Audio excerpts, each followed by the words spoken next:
Yamil.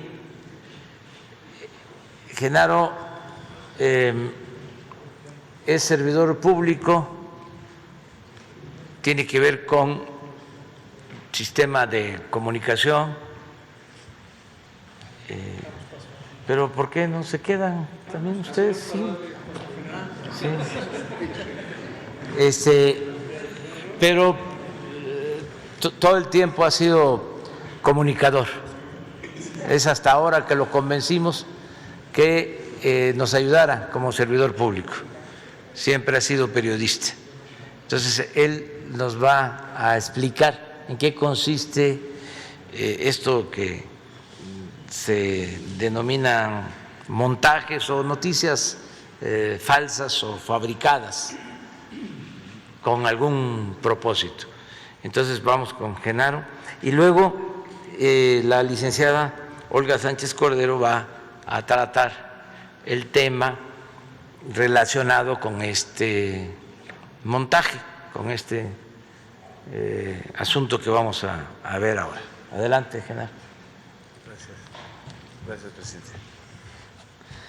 Gracias, presidente. Buenos días a todas y a todos, a los colegas reporteros que nos están acompañando aquí en la conferencia matutina, a los que acaban de recibir los reconocimientos del Día Mundial de la Salud, pero sobre todo a quienes nos están viendo a través de la transmisión de la conferencia matutina. Vamos a hablar de un tema que durante años los que somos periodistas o comunicadores sabemos que existe, pero mucha gente no sabe que a veces lo que se observa en la pantalla televisiva, sobre todo de grandes detenciones de delincuentes o de capos del crimen organizado o de presuntas liberaciones de secuestrados, son falsos, son mentiras, son producciones televisivas, son telemontajes. Los telemontajes son tan antiguos como los medios masivos. Hubo un comunicador, luego cineasta extraordinario, llamado Orson Welles, que a los 20 años conmocionó a Estados Unidos con una transmisión radiofónica, haciendo creer que había una invasión extraterrestre. Y los norteamericanos lo creyeron. Bueno, los norteamericanos en ese momento creían muchas cosas. Y ahí se dieron cuenta muchos de los dueños de los medios del poder que podía tener un medio masivo en ese entonces, como era la radio, y después la televisión. Esto que fue en términos de creación intelectual y artística, lo que hizo Orson Welles, se convirtió en un negocio con los años, en un negocio de la mentira y del engaño a las audiencias televisivas. Los montajes adquirieron en México, los telemontajes adquirieron en México una dimensión de escándalo durante los finales del gobierno anterior priista, del 97 al 2000, pero se dispararon muchísimo más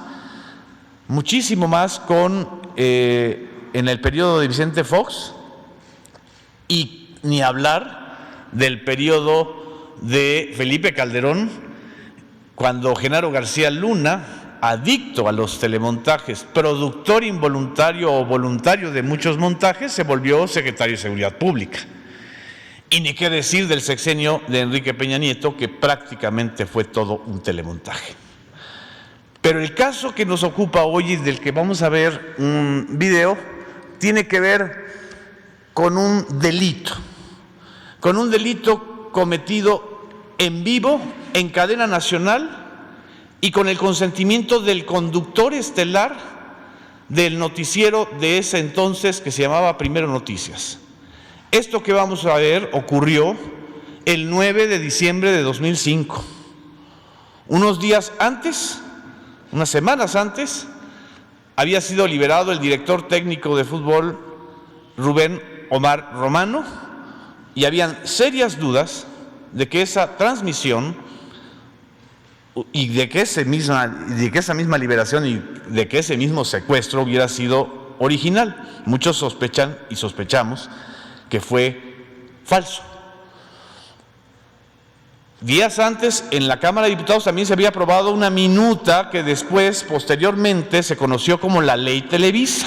Estábamos en diciembre del 2005, en vísperas del proceso electoral tan conflictivo y duro que derivó en un fraude electoral del 2006.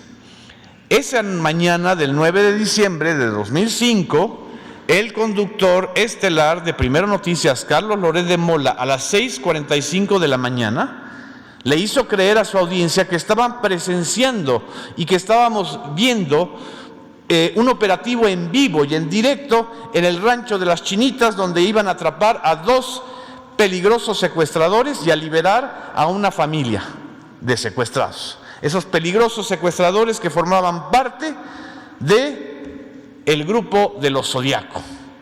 Y en vivo y en cadena nacional se presentó a una ciudadana francesa, Florence Cassés, como secuestradora y se torturó, y se presentó y se condenó como si fuera secuestrador a Israel Vallarta, quien todavía sigue detenido y, curiosamente, al que nunca el señor Carlos Loret de Mola le ha pedido disculpas por haber transmitido en vivo una tortura.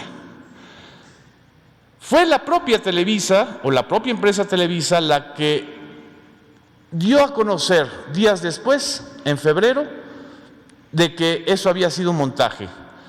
La reportera Yuli García lo dio a conocer, corrieron al reportero que hizo la transmisión, Pablo Reina.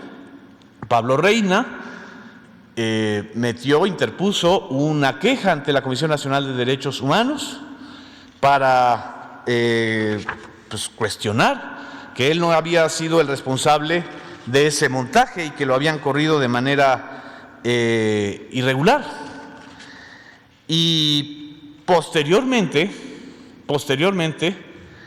2 colaboradores de Loret de Mola dieron a conocer que sí le advirtieron a Carlos Loret de que se estaba violando los derechos humanos de la ciudadana francesa y de Israel Vallarta, y de que se estaba cometiendo una grave violación a los derechos de las audiencias al estar engañando en la transmisión.